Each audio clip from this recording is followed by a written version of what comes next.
Hi good morning happy Sunday welcome to my Sunday vlog. Weekly Sunday മാത്രമാണ് ഇപ്പോൾ football coaching ഇല്ലാത്തത്. രാവിലെ കിടന്നുറങ്ങാൻ കിട്ടിയ സമയം ആയതുകൊണ്ട് 7:30 വരെ കിടന്നുറങ്ങി സമയം പോയി. സൺഡേ അല്ലേ, പള്ളിയിൽ പോകണം.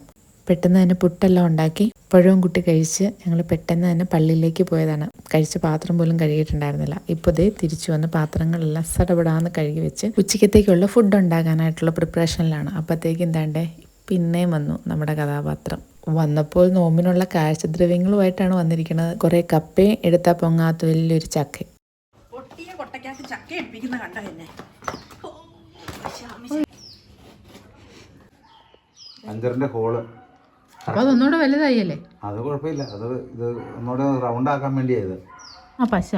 അല്ല ഒരു തിരി പോലത്തെ സാധനം ഇത്.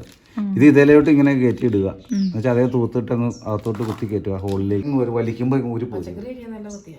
ചേട്ടന് വേണ്ടി ഹൈഡ്രോളിക് ജാക്കി ഒരു പഞ്ചർ കിറ്റും എന്നെ കൊണ്ട് ഓർഡർ ചെയ്യിപ്പിച്ചിട്ടുണ്ടായിരുന്നു.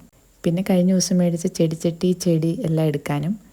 കഴിഞ്ഞ ദിവസം നമ്മൾ ഒരു വീഡിയോ ഇട്ടിട്ടുണ്ടായിരുന്നു ഒരു ടീച്ചറിൻ്റെ വീട്ടിലെ പൂച്ചെടികളെ കുറിച്ച്. ആ ടീച്ചർ നമുക്ക് കുറേ തൈകൾ തന്നിട്ടുണ്ടായിരുന്നു കേട്ടോ. അപ്പോൾ ആ ടീച്ചർക്ക് ഗിഫ്റ്റ് കൊടുക്കാനായിട്ട് ഒരു ചെടിയും ഞാൻ കൊടുത്തു വിട്ടു. അവർ വന്നു പോയപ്പോഴത്തേക്കും എൻ്റെ ടൈം കുറച്ച് പോയി. ഇനി പറ്റാവുന്ന സ്പീഡിൽ കുക്ക് ചെയ്ത് തീർത്തിട്ട് എനിക്ക് പിള്ളേരെ കാറ്റേഴ്സിൽ നിന്ന് കൂട്ടിക്കൊണ്ടുവരണം. കിളിമീൻ തേങ്ങ അരച്ച് കറി വയ്ക്കാനും പുളിപയർ മെഴുക്കുവരട്ട് വയ്ക്കാനുമായിട്ട് ഉദ്ദേശിക്കണേ. മീനൊക്കെ പള്ളിയിൽ പോകുന്നതിന് മുമ്പ് പുറത്തെടുത്ത് വെച്ചിട്ടുണ്ടായിരുന്നു. അപ്പോൾ അത് എല്ലാം ഡീഫ്രോസ്റ്റ് ആയിട്ടുണ്ട്.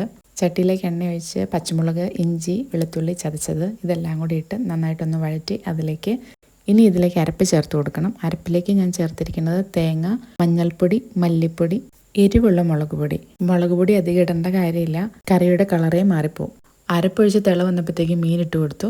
കുറച്ച് ഉപ്പും കൂടെ ചേർത്ത് കൊടുത്തു, അല്ലെങ്കിൽ ചിലപ്പോൾ മീനിന് ഉപ്പ് കിട്ടത്തില്ല. ഇതിനിടയ്ക്ക് ഞാൻ പുളിയും കൂടി ഇട്ട് കൊടുത്തിട്ടുണ്ടായിരുന്നു കേട്ടോ. ആദ്യത്തെ ഒഴിക്കലിന് മിക്സിയിലെ അരപ്പെല്ലാം പോന്നിട്ടുണ്ടായിരുന്നില്ല. അതുകൊണ്ട് തന്നെ കുറച്ച് വെള്ളം നന്നായി കലക്കി അതോടെ ഒഴിച്ചു. ഇത് തിള വന്നു കഴിയുമ്പോഴത്തേക്കും നന്നായിട്ടൊന്ന് കുറുകിപ്പോവും. അപ്പം നല്ല കാര്യമായിട്ട് ഇച്ചിരി വെള്ളവും കൂടി ഒഴിച്ചു കൊടുത്തു. എനിക്കിവിടെ അത്യാവശ്യം ചെറിയൊരു അടുക്കളത്തോട്ടമുണ്ട്. അതിൻ്റെ കൂടെ കുറേ പൂച്ചെടികളുമുണ്ട്. അതിൽ ഞാൻ തോറ്റുപോയ രണ്ട് കാര്യങ്ങളേ ഉള്ളൂ. ചെടികളിൽ ക്യാറ്റ്സ് ക്ലോവും പിന്നെ കറിവേപ്പും. അതിൻ്റെ വളർച്ച ശരിയാവണില്ല. കഞ്ഞിവെള്ളം പുളിപ്പിച്ചൊഴിക്കുന്നു, ചാണകപ്പൊടി ഇടുന്നു, എന്നാലും വളരെ ശോകമാണ് അതിൻ്റെ വളർച്ച. അതിൽ നിന്ന് ദാനം കിട്ടിയ 2 കറിവേപ്പിലയും ഞാൻ ഈ കറിയുടെ കൂടി ഇടുന്നുണ്ട് കേട്ടോ. മീൻ തിളയ്ക്കുന്ന സമയം കൊണ്ട് ഞാൻ പയറും കൂടെ അടുപ്പിലേക്ക് വെക്കുകയാണ്, ഇല്ലെങ്കിൽ പിള്ളേർ വരുമ്പോൾ പട്ടിണിയാവും. പെട്ടെന്ന് കടുകെല്ലാം പൊട്ടിച്ച് വലിയ ആർഭാടമൊന്നുമില്ല. കുറച്ചുള്ളി, കുറച്ച് വെളുത്തുള്ളി, കുറച്ച് ഇടിച്ച മുളക് ഇതെല്ലാം കൂടി ഇട്ടിട്ട് ഒന്ന് വഴറ്റിയതിന് ശേഷം പയറിട്ട് കൊടുക്കുന്നു, മഞ്ഞൾപ്പൊടി ഇട്ട് കൊടുക്കുന്നു, മൂടി വയ്ക്കുന്നു, വേവിക്കുന്നു. ഇത്രയേ ഉള്ളൂ എൻ്റെ പരിപാടി.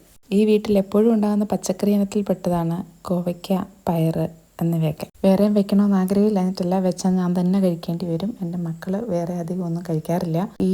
ഈ പച്ചക്കറിയൊക്കെ ആണെങ്കിൽ വലിയ ബുദ്ധിമുട്ടില്ലാതെ അവരങ്ങ് കഴിച്ചോളും. അങ്ങനെ പയറിൻ്റെ പരിപാടി ഏതാണ്ട് അവസാനിച്ച് കഴിഞ്ഞപ്പോഴത്തേക്കും നമ്മുടെ മീൻ നന്നായി തിളച്ച് റെഡിയായി വന്നിട്ടുണ്ട്. ഇത് പതുക്കെ ഒന്ന് ചുറ്റിച്ച് ഇളക്കി കൊടുത്ത് ഗ്യാസെല്ലാം ഓഫ് ചെയ്തു.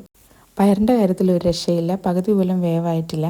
പക്ഷേ എനിക്ക് വേറെ നിർവാഹമില്ലാത്ത കാരണം ഞാനത് ഓഫ് ചെയ്തിട്ട് നേരെ പള്ളിയിലേക്ക് പിള്ളേരെ കൂട്ടിക്കൊണ്ടുവരാനായിട്ട് പോയി. ഫെൽസൂട്ടൻ സൈക്കിളിന് പോകുന്നോളും ഫാബിക്കുട്ടിനെ മാത്രം കൊണ്ടുവന്നാൽ മതി. നല്ല വെയിലായിരുന്നു. കാറിന് പോയതുകൊണ്ട് കരിയാതെ രക്ഷപ്പെട്ടു. കറക്റ്റ് ചെല്ലുന്ന സമയത്ത് തന്നെ സ്കൂൾ വിടാറായിരുന്നു. അങ്ങനെ അവനെ എടുത്ത് തിരിച്ച് വീട്ടിലോട്ട് പോന്നു. വീട്ടിലെത്തിയപ്പോഴത്തേക്കും ഫെൽസൂട്ടൻ ഓൾറെഡി എത്തിയിട്ടുണ്ടായിരുന്നു. വന്ന ഉടനെ തന്നെ ഡ്രസ്സും ചേഞ്ച് ചെയ്ത് നേരെ അടുക്കളയിലോട്ട് പോയി. പാതി വെച്ച് നിർത്തിയിട്ട് പോയ കാര്യങ്ങളൊക്കെ ചെയ്ത് തീർക്കണമല്ലോ. പയർ വേവിക്കാനുണ്ട്, കടുക് പൊട്ടിക്കാനുണ്ടായിരുന്നു. വന്നപ്പോൾ തന്നെ പിള്ളേർക്ക് കുറച്ച് വെള്ളവും ബിസ്ക്കറ്റൊക്കെ കൊടുത്തൊന്ന് ആശ്വസിപ്പിച്ചു. പെട്ടെന്ന് ഭക്ഷണം കൊടുക്കാനായിട്ട് റെഡി ആയിട്ടില്ലല്ലോ. കടുക് പൊട്ടിക്കുന്ന കൂട്ടത്തിൽ ആ എണ്ണയിലേക്ക് ലാസ്റ്റ് ഒരു കുറച്ച് മുളക് പൊടി ഇടുമ്പോൾ ആ മഞ്ഞ കറിയിലേക്ക് അത് വീഴുമ്പോൾ ഒരു നല്ല ഭംഗിയാണ് കാണാൻ. ഞാൻ പിന്നെ അധികം ആർഭാടമായിട്ട് വീഡിയോ ഒന്നും എടുക്കാൻ നിന്നില്ല. പെട്ടെന്ന് തന്നെ ഫുഡ് റെഡിയാക്കി പിള്ളേരും ഞാനും കൂടെ കഴിച്ചു.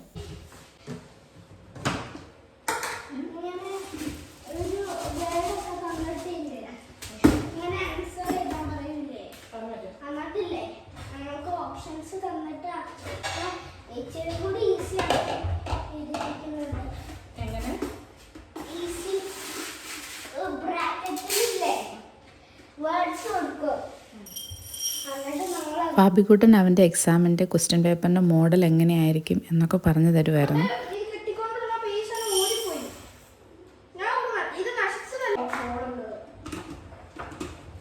നാളത്തെ ബ്രേക്ക്ഫാസ്റ്റിന് വേണ്ടിയിട്ടുള്ള അരി ഉഴുന്നും എല്ലാം വെള്ളത്തിലിട്ടു. പച്ചരി പാത്രമൊക്കെ കാലിയായി. എന്തായാലും കാലിയായി, എന്നാൽ പിന്നെ ഒന്ന് കഴുകിയിട്ടും കൂടി എടുത്തു വയ്ക്കാമെന്ന് വിചാരിച്ച് അതവിടെ വെച്ചു. അടുക്കളയുടെ പണിയെല്ലാം കഴിഞ്ഞ് ആ സ്ലാബെല്ലാം ഒന്ന് ക്ലീനായി അധികം പാത്രങ്ങളൊന്നും ഇല്ലാതിരിക്കുന്നത് കാണുമ്പോൾ ഭയങ്കര ഒരു സംതൃപ്തിയാണ്. പാത്രങ്ങൾ ഉണങ്ങാനായി വെക്കുന്ന ബാസ്ക്കറ്റ് എടുത്ത് പുറത്ത് കൊണ്ട് വെച്ചു. നന്നായി പെട്ടെന്ന് തന്നെ ഉണങ്ങി കിട്ടും. ആ സമയം കൊണ്ട് കുറച്ച് തുണിയെല്ലാം വിരിക്കാം. പഠിപ്പിക്കാനായിട്ടിരുത്തിയ മക്കളാണ്, പക്ഷേ എൻ്റെ പുറകെ അത് ഉണ്ടാവും വാലും പിടിച്ചു വരുന്നത്. മൂത്തവൻ തുണി വിരിക്കുകയില്ല വിരിപ്പിക്കുകയില്ല എന്നുള്ള രീതിയാണ്. കഴിഞ്ഞ ദിവസം ടീച്ചറിൻ്റെ അടുത്തുനിന്ന് വാങ്ങിച്ചുകൊണ്ട് വന്ന ചെടികളെല്ലാം ചട്ടിയിലാക്കി വെച്ചതാട്ടോ എൻ്റെ ബാക്കിലിരിക്കുന്നത്. തുണി വിരിക്കാനായി പുറത്തിറങ്ങിയ സമയത്ത് തന്നെ പുറത്തെ കുറച്ച് പണികളും കൂടെ തീർത്തു. എന്താണെന്ന് വെച്ചാൽ ചേച്ചി കൊണ്ടുവന്ന കപ്പ ചക്ക എല്ലാം വെട്ടിപ്പറക്കി വെച്ചു. കപ്പയെല്ലാം പുഴുങ്ങാൻ പാകത്തിന് പീസാക്കി ഫ്രീസറിൽ വെച്ചു. കുറച്ച് കപ്പ സോണിച്ചിൻ്റെ അനിയന് കൊടുക്കാനായിട്ട് മാറ്റി വെച്ചു. അതുപോലെ കൊണ്ടുവന്ന ചക്ക വലിയതായിരുന്നു, നമുക്ക് തന്നെ തീർക്കാൻ പറ്റില്ല, പഴുത്ത ചക്കയും കൂടെയാണ്. അപ്പം നമ്മുടെ ഇവിടെ തൊട്ട് പുറകെ താമസിക്കുന്ന ആർക്കും തന്നെ പ്ലാവൊന്നുമില്ല. അങ്ങനെ എല്ലാവർക്കും കൊടുക്കാൻ വേണ്ടിയിട്ട് ചക്കയും ഡിവൈഡാക്കി വെച്ചു.